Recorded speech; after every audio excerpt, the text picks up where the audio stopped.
துலா ராசிக்காரவங்களுக்கு 8வது இடத்துல குரு பகவான் அமர்ந்து 12வது வீட்டை பார்க்குறாங்க.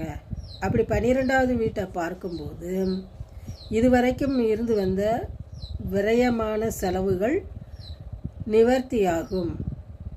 விரய செலவுகளை குறைச்சிருவார்.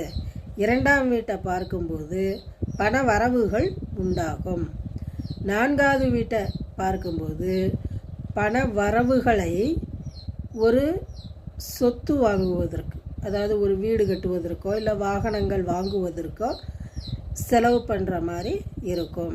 இதுவரைக்கும் வீடு கட்ட ஆசைப்பட்டு முயற்சி எடுத்து தோல்வி அடைந்தவர்கள் இந்த நேரத்தில் வீடு கட்ட ஆரம்பிக்கலாம். வீடு யோகமும் வண்டி வாகன யோகமும் உண்டாகும். இந்த குரு பெயர்ச்சியால் துலா ராசிக்காரவங்களுக்கு நல்லது நடக்கும்.